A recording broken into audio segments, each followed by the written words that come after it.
Comienza Ciudadanos del Cielo con el Padre Manuel Horta.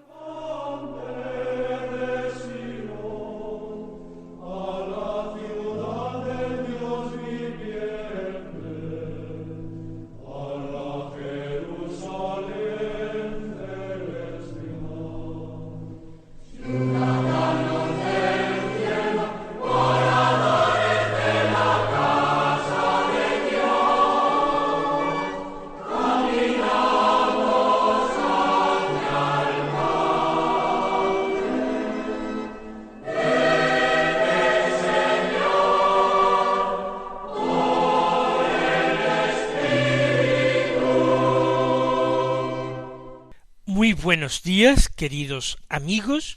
Vamos a dar comienzo en este instante una nueva emisión de nuestro programa Ciudadanos del Cielo, en el cual ensalzamos a los santos para ayudarnos a nosotros mismos. La vida de los santos es verdaderamente un trozo de evangelio encarnado en la historia de nuestro mundo, en la historia de nuestra Iglesia. Ellos practicaron las virtudes, la fe, la esperanza, la caridad y todas las demás virtudes, prudencia, justicia, fortaleza, templanza, y también humildad y constancia y paciencia, todas las virtudes que nosotros tenemos como ideales en nuestra vida, las virtudes que nos configuran con Cristo. Y como yo ya decía el pasado martes, los mártires son, de entre todos los santos, aquellos que manifiestan más a las claras el triunfo de la gracia. No fue la fuerza humana sobrenatural de ellos la que triunfó, fue la gracia de Dios que dio fortaleza a lo débil y convirtió a lo que no contaba humanamente en válido testimonio de su gloria y de su poder. Estamos hablando de la Virgen mártir Santa Lucía. El último día terminábamos nuestro programa con el relato de la conversación entre el juez que la condenará a muerte, Pascasio, y Lucía. Pero hagamos un par de observaciones. Creo ya también que dije que se trata de unas actas del martirio tardías. Hay ocasiones en que son contemporáneos del mártir y testigos presenciales de su martirio quienes escriben el relato de la lucha, del combate del mártir, como se dice, para que quedara constancia a futuras generaciones de cristianos. Otras veces nadie escribía un acta del martirio, o tal vez este acta escrito por alguna persona piadosa, algún testigo presencial, se perdió. Pero en la literatura cristiana de la antigüedad se conservan actas apócrifas. Apócrifas no quiere decir que estén repletas de engaños, de inexactitudes. Apócrifas, en primer lugar, porque no conocemos quien las redacta, son obras anónimas y además fueron compuestas mucho después del martirio, del combate del santo. Ciertamente imitan a esas actas verdaderas. Recordemos, entre las actas auténticas, las del martirio de Santa Perpetua y Felicidad, y otros mártires del norte de África, escritas estas actas por testigos presenciales. Incluso es la misma Perpetua quien toma la pluma para redactar antes de su muerte algunas vivencias, para describir su último cautiverio. Eso es emocionante realmente. Pero hay también actas tardías. Las de Lucía son tardías. ¿Tienen entonces alguna verosimilitud? Sin lugar a dudas. En primer lugar, porque los autores de estas actas, aunque no sean contemporáneos del santo, pertenecen a la antigüedad, y las tradiciones orales sobre el martirio, o incluso relatos escritos sobre este martirio, que no nos han llegado a nosotros, eran más recientes para ellos.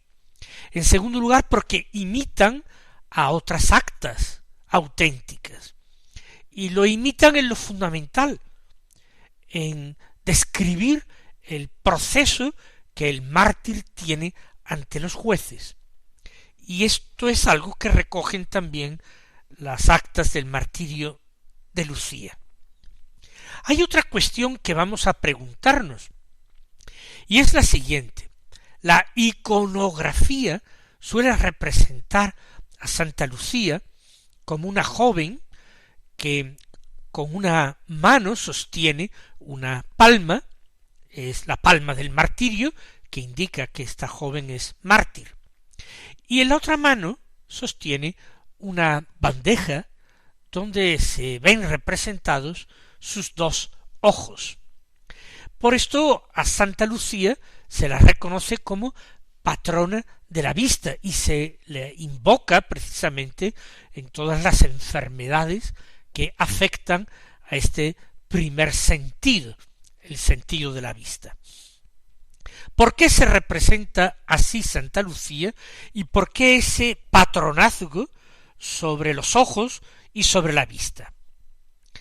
Según una interpretación, según una lectura, se trataría de que en su martirio le fueron arrancados ambos ojos a nuestra mártir.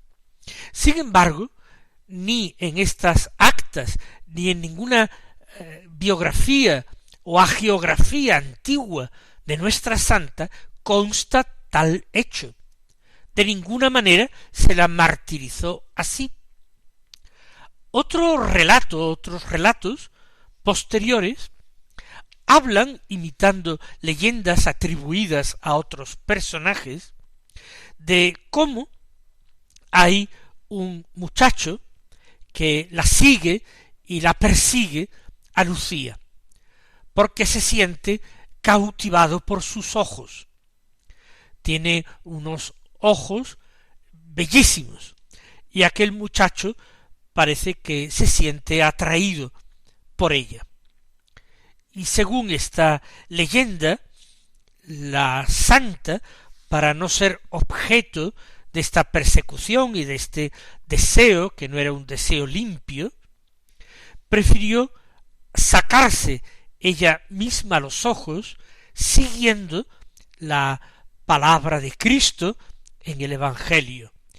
Si tu ojo te hace caer, arráncatelo, más te vale entrar tuerto en el reino de los cielos que ser arrojado con ambos ojos al infierno.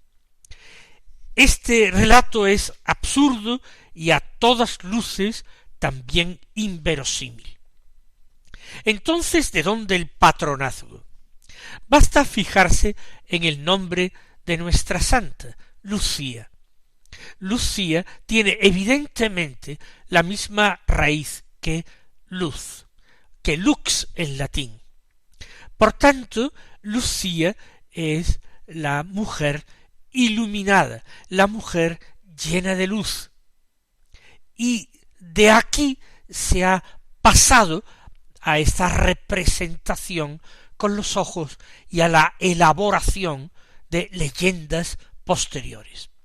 Así pues, podemos acudir a Lucía y rezarle en las enfermedades de los ojos, no hay ningún problema, la Iglesia nos la presenta como la abogada y patrona, pero sin embargo no creamos ni ese martirio tan cruel atribuido a ella, ni mucho menos esa automutilación de la que habla otra leyenda. Simplemente Lucía, de nombre la iluminada, la llena de luz.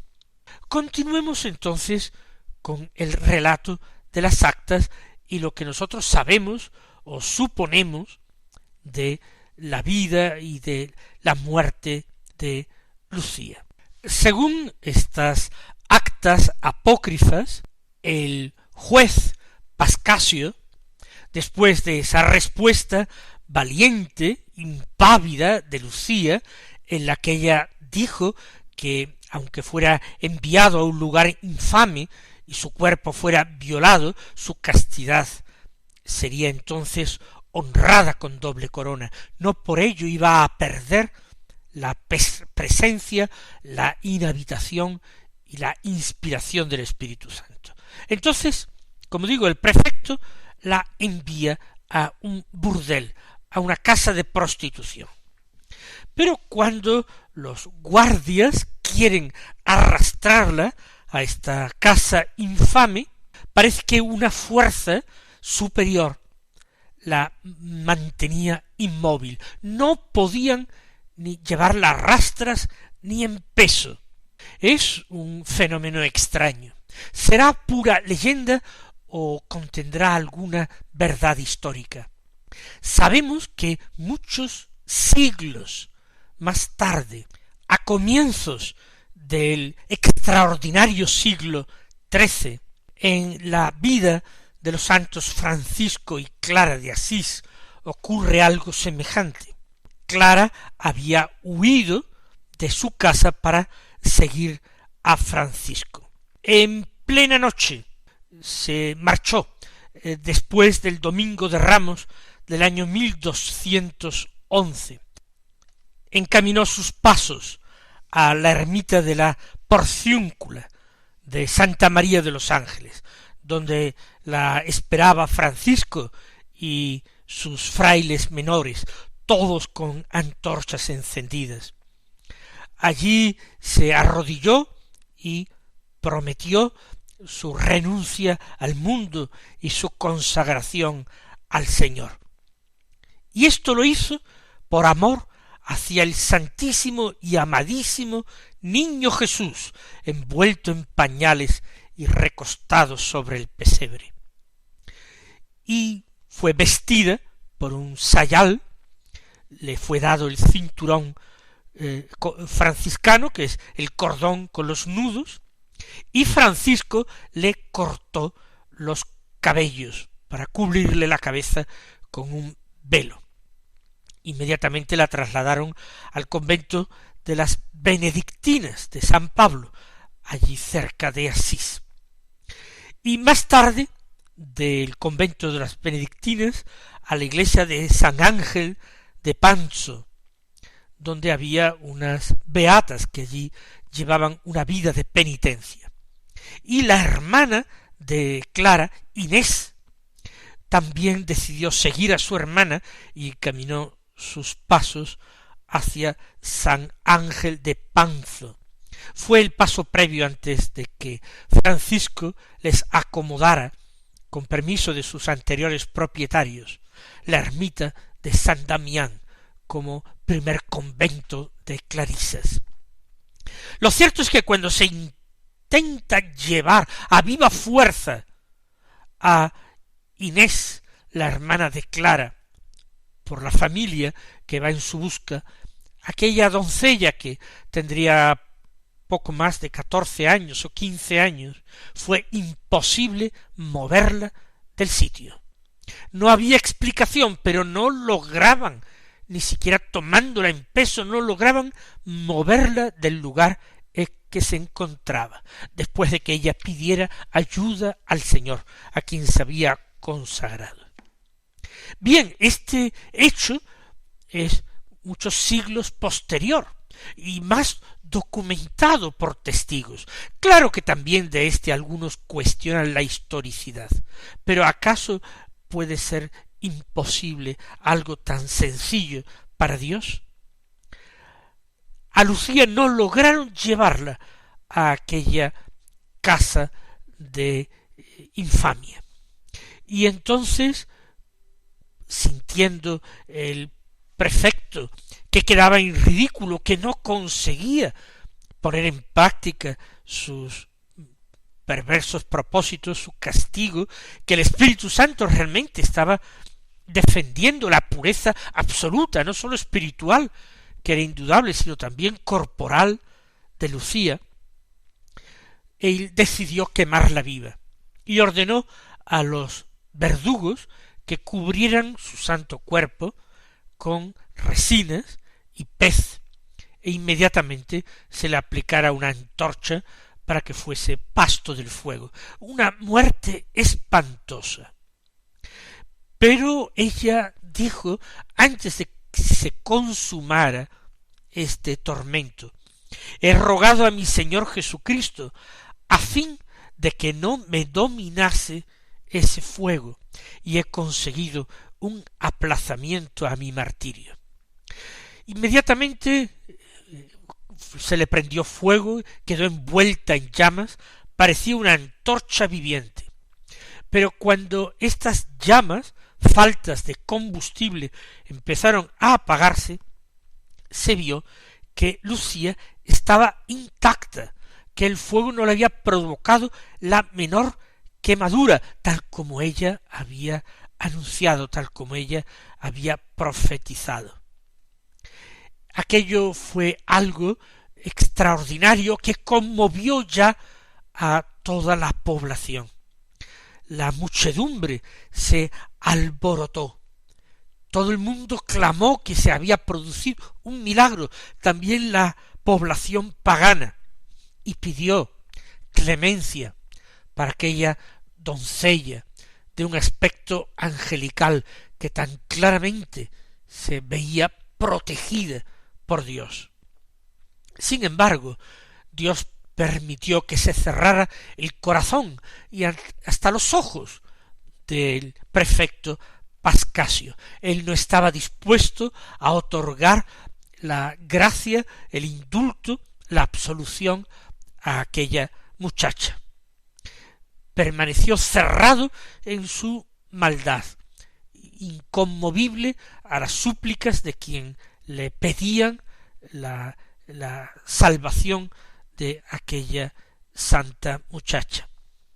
Pasaron varios días en que Lucía estuvo encarcelada y el prefecto meditó de qué manera podría darle muerte. Ciertamente en esos días no se le ahorró ningún sufrimiento, aspereza, dureza en el trato. Dios la consoló, haciendo que pudiera recibir la comunión. La comunión es el pan de los fuertes, es el pan de los ángeles. No hay alimento tan propicio y tan adecuado a un mártir que recibir el cuerpo de Cristo. El primer mártir, el mártir del Calvario, el que dio testimonio de Dios su Padre en la cruz. Parece que un diácono pudo llevarle a la prisión la Santísima Eucaristía. Este diácono tal vez pudo ser un tal Euplio que murió mártir en la misma persecución, en el mismo lugar, en el mismo tiempo que Lucía. Es posible que él mismo le llevara la comunión y que él mismo también fuera víctima de la crueldad del mismo prefecto Pascasio. Después de aquellos días en prisión, ya no va a intervenir de una manera milagrosa Dios para salvar a Lucía. Ahora le va a dejar consumar su combate. Era el día 13 de diciembre del año 304. Un verdugo con su espada le atravesó la garganta, la degolló, y así se derramó su sangre santísima, que fue inmediatamente semilla de nuevos cristianos. El pueblo conmovido empezó a darle culto casi desde el mismo instante en que murió. Se le construyó un sepulcro y que permaneció allí en Sicilia en Siracusa durante al menos 400 años. Luego se discute el paradero exacto de sus reliquias. Para algunas fueron dispersadas, se concedió trozos de su cuerpo a distintas personas que lo solicitaban. Según otra tradición, se trasladó a Constantinopla y después de la caída de Constantinopla volvió otra vez a Occidente, concretamente a Venecia.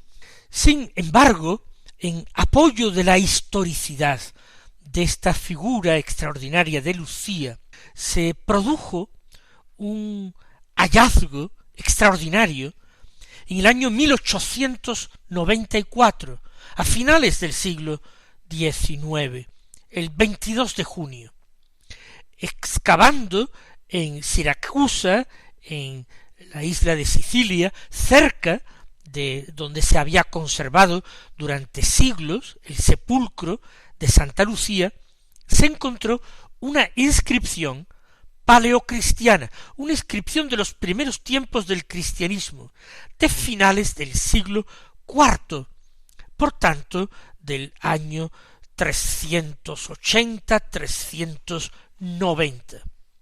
En esa inscripción hay una alusión a una chica, a una adolescente llamada Eusquia. Es como una alabanza o epitafio sepulcral que dice así: Eusquia, la irreprochable, vivió santa y pura alrededor de 15 años.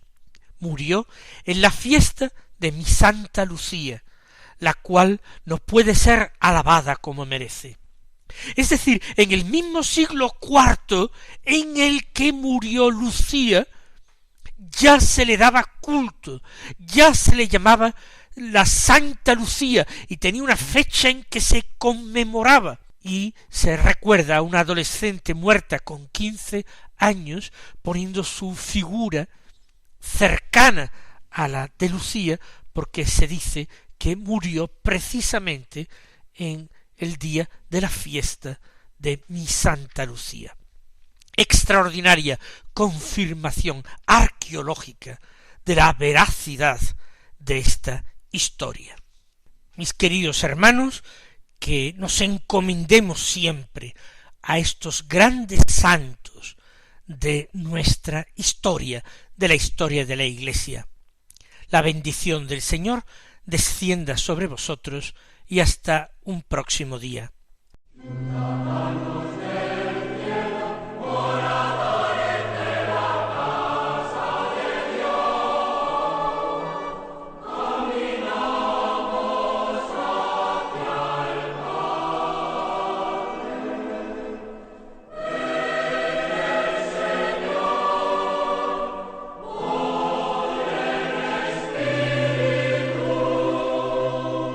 Han escuchado en Radio María Ciudadanos del Cielo con el Padre Manuel Horta.